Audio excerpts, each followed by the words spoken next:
Oke guys, film kali ini menceritakan tentang dua protagonis utama yang bernama Paris dan Rebecca, yang dimana Paris merupakan seorang wanita muda yang berprofesi sebagai seorang pendamping atau panggilan mahal, namun tidak terlepas dari pekerjaan utamanya yang juga merupakan seorang seniman.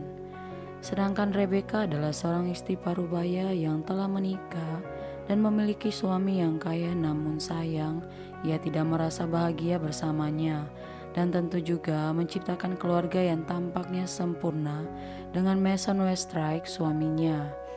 Rebecca juga merupakan seorang ibu yang begitu penyayang terhadap anak-anaknya, dan ketika sedang di rumah dia benar-benar memperhatikan mereka. Suatu hari Rebecca pergi untuk mengunjungi teman-temannya di sebuah bar, dan tiba-tiba salah seorang teman wanita mulai menceritakan keinginannya dengan istilah kupu-kupu getar, yang dimana dicurigai Rebecca bahwa wanita itu menggunakan alat. Sedangkan di tempat lain, Paris yang baru saja berkencan dengan seorang pria yang sudah tua, dan setelah itu ia menerima upah dari hasil pekerjaannya. Berlanjut dengan Rebecca yang mulai merasakan kekosongan emosional dan menceritakan hal itu kepada sahabat dekatnya, bahwa dia tidak pernah mengalami kesampaian dan bahwa dia dan Mason hanya berbagi setiap 6 bulan sekali, namun dia menganggap hal itu bukan suatu masalah untuknya. Salah satu temannya menyarankan agar Rebecca mencoba layanan pengawalan yang sangat rahasia yang juga dijalankan oleh sepupunya sendiri, dan setelah serangkaian perdebatan akhirnya membuat Rebecca menyetujui untuk mendapatkan pelayanan rahasia itu, yang dimana telah diatur oleh sepupunya. Namun seorang wanita pesanan yang seharusnya datang, ia berhalangan untuk hadir dan kemudian menukarnya dengan seorang wanita bernama Paris. Keesokan hari Paris mendatangi Rebecca yang terlihat sangat gelisah dan terkejut ketika kedatangan Paris dengan wajah yang cantik dan muda yang membuat Rebecca semakin gugup. Rebecca berpikir seorang wanita yang dipesan adalah seumuran dengan dirinya, namun ternyata dia mendapati Paris yang baru berumur 29 tahun. Paris yang melihat Rebecca begitu khawatir membuatnya berpamitan dan kemudian pergi dengan santun. Suatu hari Rebecca dan Mason mulai bertengkar di antara mereka dikarenakan perbedaan prinsip keduanya dan pendapat yang bertentangan tentang apakah Jessica adalah putri satu-satunya Rebecca yang memiliki ayah yang berbeda harus menerima bagian saham yang sama dari bisnis keluarga mereka seperti dua saudara tirinya. Tak sampai di situ, ternyata masa lalunya terungkap bahwa Mason pernah berusaha dan hampir saja mendekati Jessica ketika ia sedang tidur. Dengan perasaan gugup dan bingung, Rebecca kembali menghubungi sepupunya itu untuk bertemu dengan wanita yang sama. Namun ternyata yang datang bukanlah Paris, melainkan temannya yang digantikan oleh Paris. Dan hal ini membuat Becca tak nyaman dan memintanya untuk pergi dari kamarnya. Setelah itu akhirnya Becca dan Paris bertemu dan mereka memulai serangkaian pertemuan yang singkat dan rahasia. Becca akhirnya menerima kemajuan lembut dari Paris dan mencapai tujuannya dengan wanita lain yang juga mendapati kebahagiaan dan kepuasan yang sejati.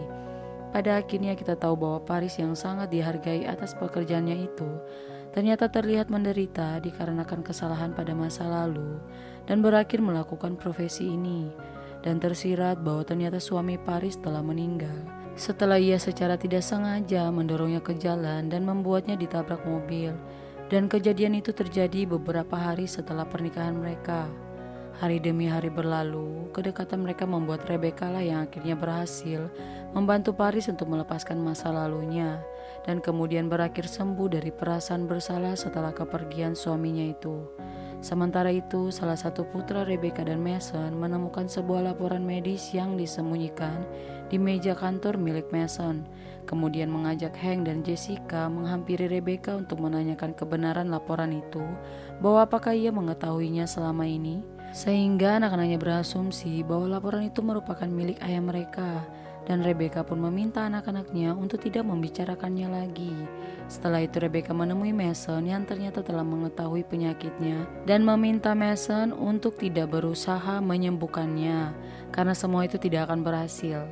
Keesokan harinya, Rebecca menghubungi pendamping lain bernama Sylvie yang merupakan teman Paris untuk bertemu dan kemudian memberikan sebuah amplop di mana digunakan untuk membantu Paris agar meninggalkan dunia pendampingnya dan mulai mengejar bakat artistiknya. Rebecca juga mengungkapkan bahwa ia adalah seorang yang sedang sakit dan juga sekarat, dan Sylvie memintanya untuk mengungkapkan hal ini pada Paris.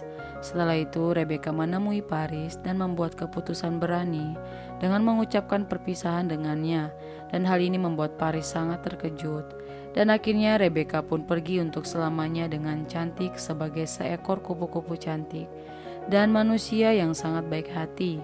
Seseorang yang telah belajar melebarkan sayapnya karena kedekatannya dengan Paris. Sedangkan Paris berakhir dengan memiliki pameran seninya sendiri setelah pemakaman Rebecca. Dan tiba-tiba Jessica menghampiri Paris dan dua sahabatnya dan memperkenalkan dirinya, kemudian berkata, "Saya ingin mengenal lebih banyak tentang ibu saya darimu." Dan film pun selesai. Jangan lupa berikan dukungan subscribe. Terima kasih telah menonton dan sampai jumpa.